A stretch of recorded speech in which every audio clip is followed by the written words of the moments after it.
Kind of blue. Gold smelt rushing downstream, setting fire to the low-hanging trees. A whirl of hell-heaven heat carves mind glyphs in rock all the way down. Black hands fanning the keys and the bright ground of the horn. A hot braid of brass, train, net, cannonball, and Chambers' heartbeat. Scatter of bones from Evans and Jimmy Cobb, steady on, dropping coins in the love hat of the beggar, gimme more of that so I can live. And so it goes with Bach, Schubert, Mahler, all of them, verily saying there is a way out of the lopsided lobe limp of the world. In its pit-bound course, all you have to do is fly your kite in a storm. More money than God. I grew up, I should say, in a poor Brooklyn neighborhood, and one of the things, my dad's favorite expression was more money than God. Everybody in the world had more money than God, which meant that everybody had more money than we did. And yet I was conflicted, even from a young age, because I always wanted kind of the finer things in life. I loved fine books, first editions, and I loved art. But yet we weren't supposed to be wanting that. We were happy with our lot. More money than God, my father said again and again, shaking his head in disbelief at any ostentation. The neighbor's gold-plated knocker, we still banged fists, or my own lust to own the autographed edition or the waxed bronze bust. It is not only the idea which should hold all the pleasure, but the poet's pencil marks on paper, which we treasure above the memorized poem. And so I fan my flushed face, signal the fast-talking auctioneer who has traced the provenance and picks up the pace, multiplying offers. And who now does my father's bidding? Heaven's coffers, perhaps, are for the destitute.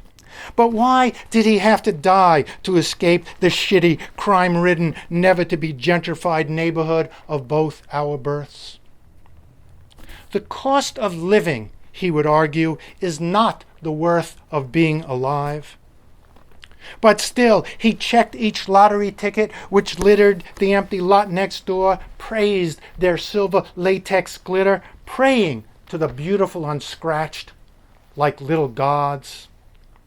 Money talks, he taught me, but nobody beats the odds.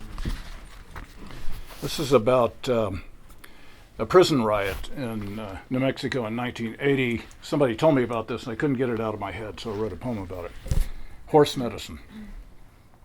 Had them packed ass over elbow into a space meant for half as many, and the food, well, somewhere between cardboard and baby shit, TB and brother hepatitis living in the walls.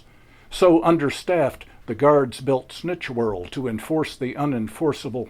No one inside surprised when it came down, leastwise the guards, beaten, broken, raped. Most inmates just wanted to survive, but the sicker, meaner motherfuckers torched through the bars of segregation cells and blue-flamed the pedophiles, into which blood waded the National Guard, whence black convicts and some others sought refuge among them in the yards, while the psychopaths dismembered snitches with chainsaws so thoroughly that afterward, when they did the body count, they couldn't find them all. Cleaned up the blood with acid, stains still there. Brought in a warden smart enough to build a concrete pen, filled it with Mustangs, every bit as crazy as the torch-tongued mad. The most eaten by their demons got to work with them, feed them, I dare say love them. And for a while something like a human village found its heartbeat and prevailed. Warden after that took away the horses, and hell returned to what some righteous gasbag said hell ought to be. Well, there you are, and so are we. Dead Negro. Nothing is where I left it. The empty, littered lot next to my father's hardware store has turned up 2 blocks to the north. Even the store itself, which sold its last hammer and nail to the contractor who tore it down, putting this substandard duplex in its place, is missing. and the neighbor's children are now the neighbors, and the chalk outline of my father is rained from the gutter where he settled down with the bullet that killed him. Somewhere else, the murderer is murdering somebody else. But everything is the same in this poem, where the poet misplaces his keys. My old Jewish neighborhood is filled with blacks, and the African American neighborhoods are busy with Asians, and the Mexicans are everywhere. But here, in this dark bistro in the Soviet-era city of Pskov, 6 hours south of St. Petersburg, there is a dead Negro on the bar menu. The dead Jews, my father among them, rise up in protest like the benevolent protectors they once were. They are looking for the picket line, which is no longer where they left it. And the leftists have moved to the right, and God is looking for God everywhere. Nothing is where I left it. Not my hammer and sickle, not my Star of David, not my well-thumbed book of poems. My wife and children are nowhere to be found.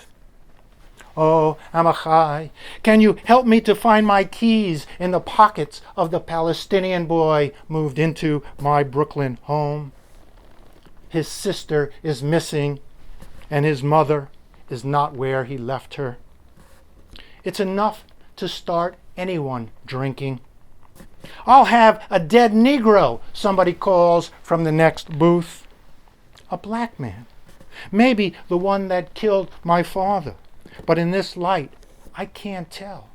Everyone is looking exactly the same. You may have noticed that the extreme right has done marvelous things with Christianity. This is called rude shadow, R-O-O-D, which is an Old English word for cross. Rude shadow. They get Jesus in a back room at the country club. Tell him, let's get you into some Armani. And could you step over here and wash your feet? Maybe we can get you a pedicure. See, we want you to be able to walk into our churches without upsetting all those folks in their Sunday best. We want you to fit in, grace the board meeting once in a while. And we want you to look good on TV. Got to do something about that coif. And when you tell all those liberal pervs to straighten up or hell's a-waitin', we want you to have authority. And we want to market a version of you to our less educated folks that shoots lightning out your fingertips at homos and all these bitches who want ownership of their own pussies, because we need the votes, see. We want heaven on earth and Botox too. We want the eternal Barbies of the ass fuck come in the face. We want the holy star of the Mercedes hood ornament to rise on Christmas over the hall of Mammon. And don't get any ideas about fishes and loaves or kicking the moneylenders out of the temple, because, well, you know, we've got the nails, we've got the tree.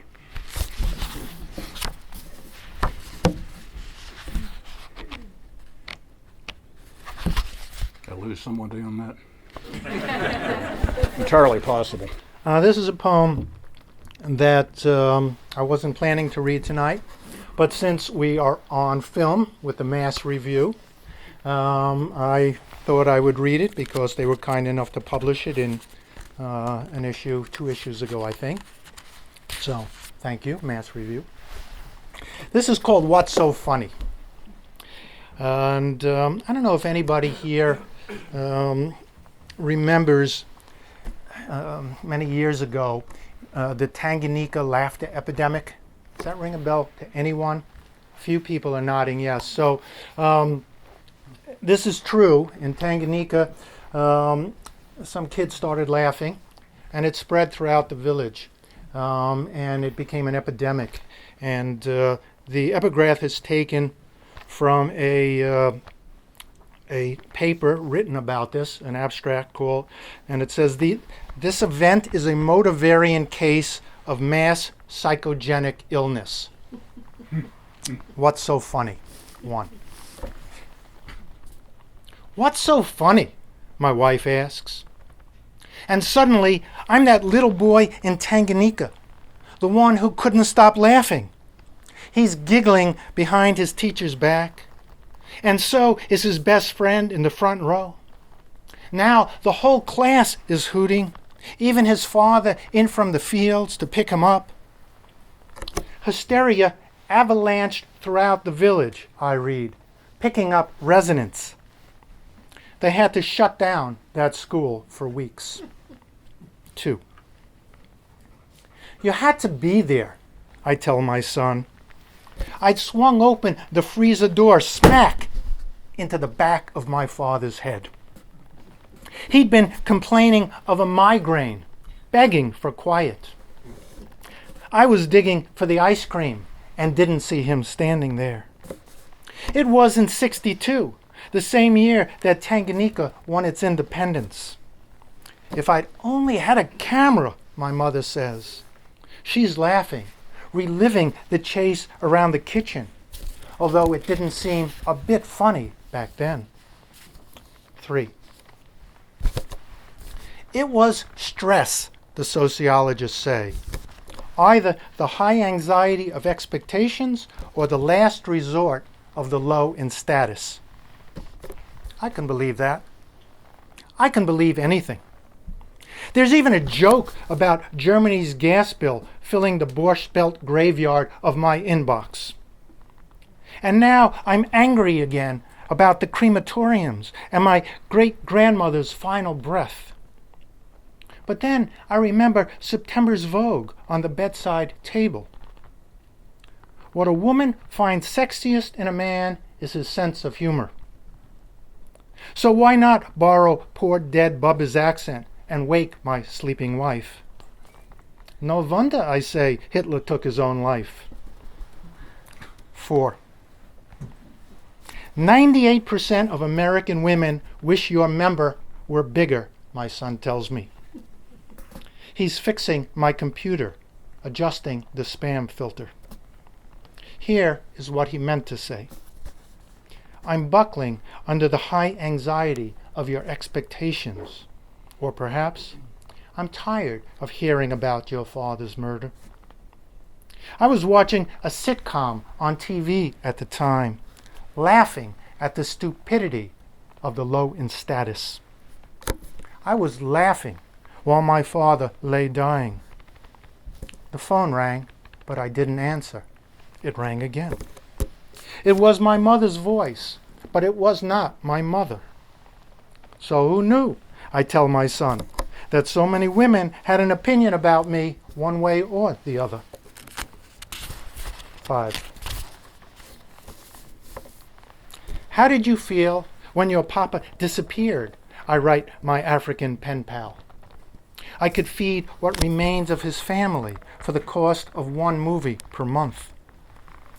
So you'll miss a little comedy, my grandmother says. And then she tells me her joke about the Jew that eats the chicken, and I'm guessing which of them was sick. Cluck, cluck, cluck, she screeches, flapping her wattled arms. Smearing on the schmaltz, she called it back then, when Tanzania was still Zanzibar, and I'd never even been outside of Brooklyn. 6. 98% of all Rwandans have had one family member or more murdered, my son tells me. He's never even been to Brooklyn, but he's charting the Hutus and the Tutsis on his map. Hutus and Tutsis? I could hear my father repeat, as if it were a punchline and the whole world still worshipped vaudeville. Well, ain't you all hoity-toity? And now he's laughing so hard, his arms are tightening around me. I want to tell him how much I've missed him. Instead, I tell him how much he's missed. Sarajevo, I say. Ma'alat, Chechnya, Khmer Rouge, Columbine. I'm hysterical now, chasing him around the kitchen. What's so funny, I say. He's rolling on the floor, hooting so hard he begins to choke. Cluck, cluck, cluck, he screeches, as if death was just one more chicken joke.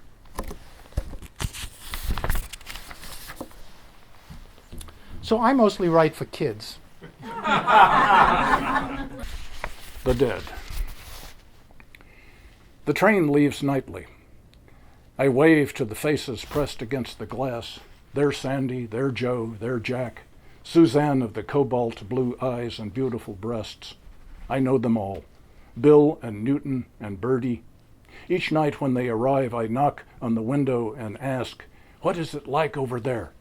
They answer, mouths moving, but I can't hear them, so they hold up crude drawings scrawled on lined paper, an apple, a fish, a cup of coffee, a child's bright sun.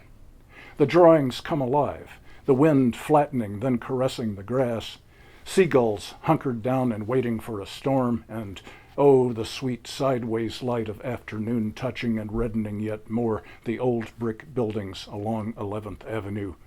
A pear ripening and a jar of honey making a wavering pool of gold on the wooden table. I press my ear to the glass. The boarding line I'm standing in gets shorter as the world behind me fills with laughter. The train pulls away. I button my top button against the cold. This is from my book Battles and Lullabies, which is out there. So I'll read something from an earlier book. This is called Undressing Aunt Frida. Undressing Aunt Frida, I think of how, undressing me, she would tilt back her head as if listening for footsteps, the faint marching of the SS men whose one great dream was her death. They must have feared how her young Jewish fingers unbuttoned and buttoned, as if they had continents to cross, as if here in East New York I was already tiring and no one at home to put me to bed. Undressing Aunt Frida, I tried to imagine her healthy, undressing herself, slowly at first, as if for the love of a man, untying her green checkered apron with the secret pockets, unwrapping the frail, just shy of 5-foot body, whose scarred beauty Rubens would surely have missed, but Rembrandt, in the loneliness of his dying days, might have immortalized.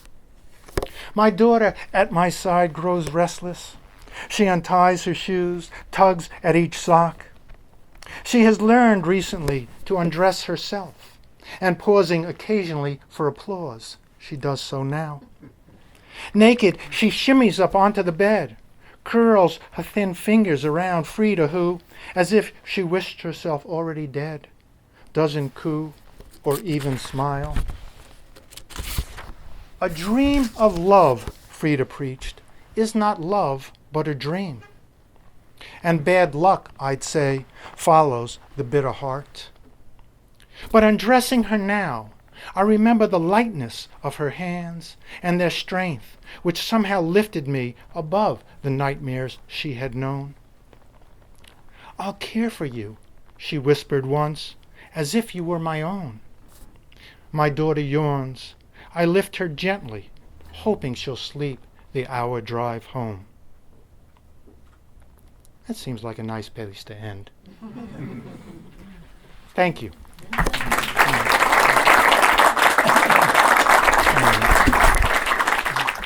This poem is to the Persian poet Hafiz. Return. Hafiz, let me understand you, even when broken by love, when you think you'll die and are afraid you won't, or even when struck silly in the first weeks before you wake, to see her with the glow worn off and know, like you, she is a stranger. Even then, or in grieving the loss of her and the long longing after, in a heaven we have not yet eyes to know, our hearts are ripening, and it will all come back to us, children that we are and will be. Thank you.